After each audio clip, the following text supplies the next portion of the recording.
India Pakistan మధ్య యుద్ధం ముగిసింది. రెండు దేశాల మధ్య కాల్పుల విరమణకి ఒప్పందం కుదిరింది. ఇది లేటెస్ట్ న్యూసు, ఇది బ్రేకింగ్ న్యూసు. ఈ యుద్ధ విరమణ ప్రకటన శనివారం సాయంత్రం 5 గంటల సమయంలో వచ్చింది. కరెక్ట్గా చెప్పాలి అంటే డొనాల్డ్ జే ట్రంప్ అమెరికా అధ్యక్షుడు చేసిన ప్రకటనతో ఈ విషయం ప్రపంచానికి తెలిసింది. ఆయన శనివారం సాయంత్రం 5:33 ఈ ప్రకటన చేశాడు. ఎక్స్లో ఆయన ట్వీట్ చేశాడు. ఏమని చేశాడు?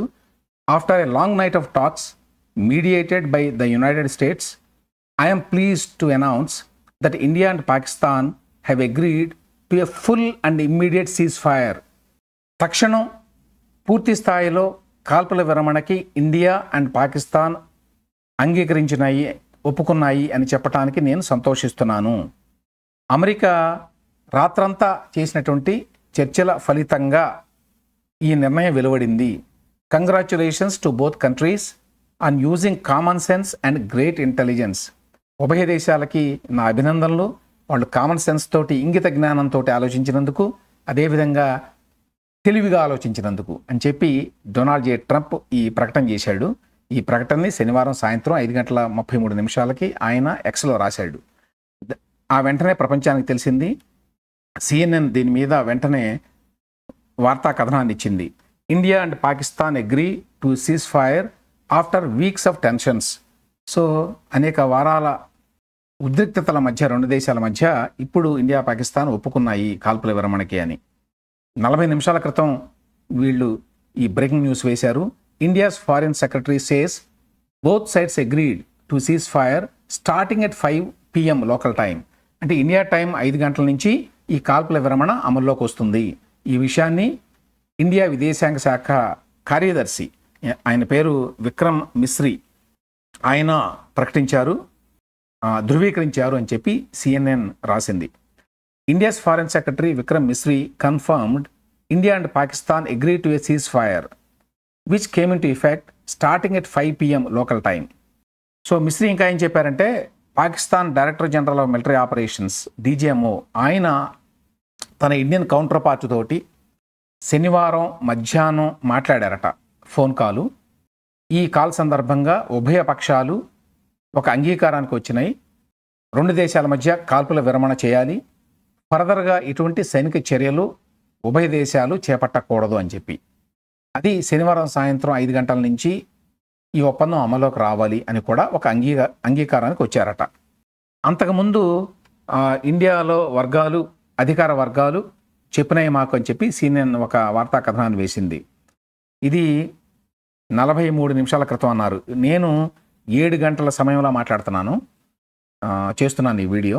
సో 44 నిమిషాల క్రితం అంటే దాదాపు 6:15 ఈ వార్త వేశారు వాళ్ళు ఈ కథనాన్ని. ఏంటంటే, understanding reached between new Delhi and Islamabad to stop military action, Indian sources సే.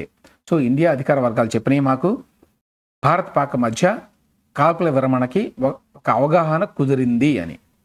ఈ సందర్భంగా ఇండియా అధికార వర్గాలు చెప్పిన మాట ఏమిటంటే, the stoppage of firing and military action between India and Pakistan was worked out directly between the two countries. India Pakistan నేరుగా ప్రత్యక్షంగా దీనికి సంబంధించి మాట్లాడుకొని ఈ కాల్పుల విరమణ ఒప్పందానికి వచ్చినాయి అని కూడా వాళ్ళు చెప్పారు అని ఉన్నది. అంతకుముందు పాకిస్తాన్స్ ఫారిన్ మినిస్టర్ కూడా చెప్పాట, ఆయన కూడా ధృవీకరించాడు. Pakistan and India have agreed to ceasefire అని. పాకిస్తాన్స్ ఫారిన్ మినిస్టర్ ఇషాక్ దర్ ఆయన చెప్పాడు, తక్షణమే కాల్పుల విరమణ చేయాలని చెప్పి ఉభయ దేశాలు ఒప్పందం కుదుర్చుకున్నాయి అని. అంతకుముందు అమెరికా ఉపరాష్ట్రపతి JD వ్యాన్స్ కూడా ఈ ట్రంప్ చేసినటువంటి ట్వీట్ని షేర్ చేశాడు. నిజానికి అంతకుముందు JD వ్యాన్స్ అమెరికాకి సంబంధం ఏమీ లేదు, అంటే ఇండియా పాక్ మధ్య ఈ ఘర్షణల సందర్భంగా అమెరికా చేయగలిగింది ఏమీ లేదు. ఆయన అన్న మాట ఏమిటంటే, నన్ ఆఫ్ అవర్ బిజినెస్ అన్నాడు. అసలు మాకు సంబంధమే లేదు, మా బిజినెస్ కాదు, వాళ్ళే తేల్చుకుంటారు అన్నట్టుగా మాట్లాడాడు. మరి అదేమిటి, ఇప్పుడు అమెరికా జోక్యంతోనే ఈ కాల్పుల విరమణ జరిగింది కదా అని చెప్పి అనుకోవచ్చు. ఇక్కడ ఇంపార్టెంట్ పాయింట్ ఏమిటంటే, అమెరికా పేరుకు మాత్రమే ఇందులో మీడియేటర్గా ఉంది.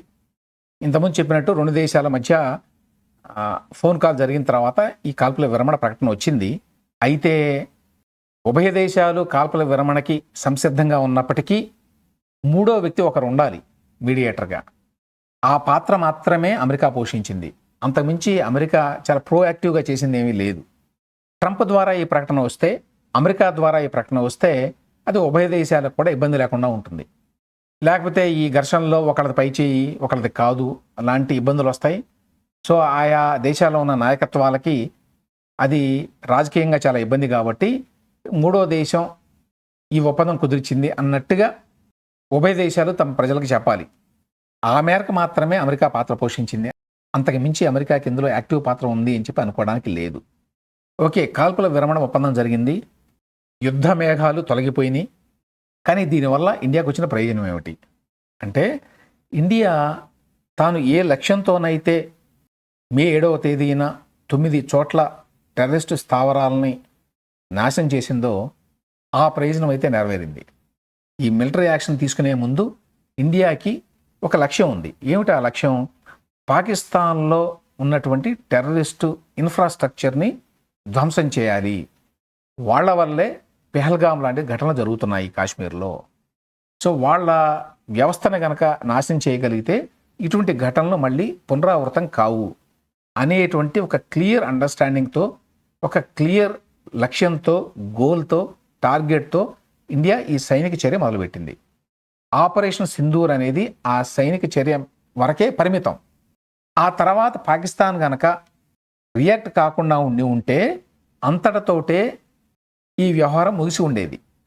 కానీ పాకిస్తాన్ ఏంటంటే ఫేస్ సేవింగ్ మెజర్గా తన పరువు కాపాడుకోవడం కోసం, తాను కూడా స్పందించినట్టుగా చేయడం కోసం కొన్ని పనులు చేసింది. దానివల్లనే ఇండియా మళ్ళీ రియాక్ట్ కావాల్సి వచ్చింది. లేకపోతే ఆపరేషన్ సింధూర్ మొదటి దశతోటే ఈ వ్యవహారం అంతా కూడా ముగిసిపోయేది. ఇన్ఫ్యాక్ట్ ఇండియా చాలా స్పష్టంగా ఈ మిసైల్ స్ట్రైక్స్ తర్వాత ఇచ్చిన ప్రెస్ నోట్లో స్పష్టంగా ఏమని చెప్పిందంటే, ఈ దాడులు ప్రిసైజ్గా, మెజర్డ్గా, నాన్ ఎస్కలేటరీగా చేశాము అన్నారు. అంటే ఇంతవరకే పరిమితం మా సైనిక చర్య, అంతకుమించి చేసే ఉద్దేశం మాకు లేదు. అంటే పాకిస్తాన్తో కయ్యాని కాలు దొవ్వాలని కానీ, పాకిస్తాన్తో యుద్ధం చేయాలని కానీ మా ఉద్దేశం కాదు అని చెప్పారు. ఉద్రిక్తతలు పెంచేటువంటి ఆలోచన లేదు అని చెప్పారు ఆ ఫస్ట్ ప్రెస్ నోట్లోనే. అందుకనే మేము ఆచితూచి లక్ష్యాలను ఏరుకొని వాటిని మాత్రమే నాశనం చేశాము. పాకిస్తానీ సివిలియన్స్ మీద గురిపెట్టలేదు, పాకిస్తానీ మిలిటరీ ఇన్స్టాలేషన్స్ మీద గురిపెట్టలేదు అని చెప్పారు. అక్కడ క్లియర్ మెసేజ్ ఇచ్చింది ఇండియన్ గవర్నమెంట్. అయినా కూడా పాకిస్తాన్కి సమస్య ఏమిటంటే, అక్కడ మిలిటరీది పైచేయి కాబట్టి వాళ్ళు ఏదో ఒకటి చేయాలి అనేటువంటి ఒక తాపత్రయంతో సైనిక చర్య మొదలుపెట్టారు. వాళ్ళు రెస్పాండ్ అయిన తర్వాత ఇండియా పాకిస్తాన్లో ఉన్నటువంటి మిలిటరీ ఇన్స్టాలేషన్స్ మీద దాడులు చేసింది. అప్పటి వరకు చేయలేదు. 7వ తేదీ రాత్రి జరిగినటువంటి ఘటనలో కూడా ఇండియా ఏం చెప్పిందంటే, మీరు తీసుకున్నటువంటి మిలిటరీ యాక్షన్కి స్పందనగా అదే ప్రపోర్షన్లో, అదే నిష్పత్తిలో మాత్రమే మేము రెస్పాండ్ అవుతున్నాము అని కూడా చెప్పింది. అంటే ఇక్కడ మొదటి నుంచి స్పష్టంగా ఇండియా ఒకే మాట మీద ఉంది. అదేంటంటే, పాకిస్తాన్లో ఉన్నటువంటి టెర్రరిస్ట్ ఇన్ఫ్రాస్ట్రక్చర్ని నాశనం చేయడం మాత్రమే మా ఉద్దేశం, పాకిస్తాన్తో యుద్ధం కాదు. కాబట్టి పాకిస్తాన్ కనుక రెస్పాండ్ కాకుండా ఉంటే ఇంతటితోటి ఈ ఘర్షణలు ముగుస్తాయి అనే విషయాన్ని చాలా స్పష్టంగా అనేకసార్లు చెప్పింది. మాకు యుద్ధం చేసే ఉద్దేశం లేదు, ఒక స్పెసిఫిక్ పర్పస్ తోటి ఈ మిలిటరీ ఆపరేషన్ జరిగింది. పాకిస్తాన్ అంతటితోటి ఊరుకుంటే వాళ్ళకి మంచిది. ఇంత స్పష్టంగా మేము చెప్తున్నాం కాబట్టి పాకిస్తాన్ ఈ అవకాశాన్ని ఉపయోగించుకొని ఆఫ్ ర్యాంప్ వెళ్ళాలి. ఆఫ్ ర్యాంప్ వెళ్ళడం అంటే యుద్ధానికి పూనుకోకుండా వాళ్ళు రెస్ట్రెయింట్ పాటించాలి. అప్పుడు ఈ వ్యవహారం ఇంతటితో ముగుస్తుంది. ఇండియా ఫర్దర్గా ఇటువంటి మిలిటరీ యాక్షన్ను తీసుకోదు అని చెప్పారు. అయినా కూడా నేను ఇంతకుముందు చెప్పినట్టు పాకిస్తాన్లో మిలిటరీదే ఆధిపత్యం కాబట్టి ఈ ఘర్షణలు కొంచెం ఉద్రిక్తంగా మారిన మాట వాస్తవం. అయితే ఉభయ దేశాలకి తెలుసు ఇది ఎక్కువ కాలం జరిగేటువంటి అవకాశం లేదు. ఎందుకంటే అట్లా జరగడం వల్ల రెండు దేశాలకి నష్టం, పాకిస్తాన్కి ఇంకా చాలా నష్టం ఇండియా కంటే. ఎందుకంటే పాకిస్తాన్లో ఆర్థిక, సామాజిక, రాజకీయ స్థిరత్వం లేదు. చాలా గందరగోళంగా ఉంది పరిస్థితి ఆ దేశంలో. ఈ టైంలో ఇండియాతో యుద్ధం అంటే వాళ్ళు సర్వనాశనం అవుతారు.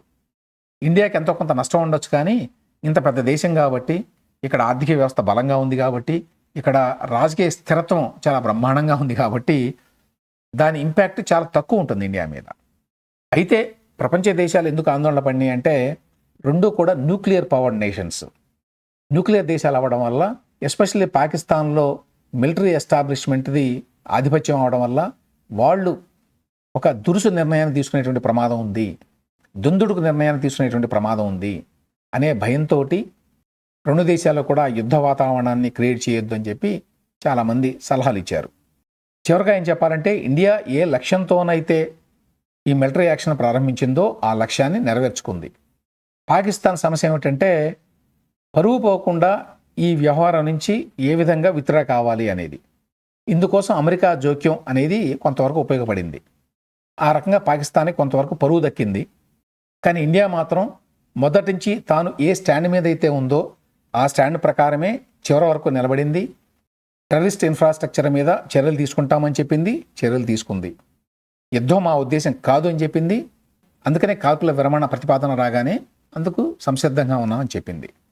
మొత్తం మీద ఆపరేషన్ సింధూర్ ద్వారా ఇండియా పాకిస్తాన్కి, ప్రపంచానికి ఒక మెసేజ్ ఇచ్చింది. అదేమిటంటే గతంలో లాగా పాకిస్తాన్ బ్యాక్డ్ టెర్రరిస్టులు కాశ్మీర్లో కానీ ఇండియాలో కానీ ఏ రకమైన దాడులకు పాల్పడినా ఇండియా చూస్తూ ఊరుకోదు, టిట్ ఫర్ టాట్ లాగా బదులిస్తాం, అందుకు వెనకడుగు వేసేదే లేదు అనేటువంటి మెసేజ్ని క్లియర్గా ఇచ్చింది.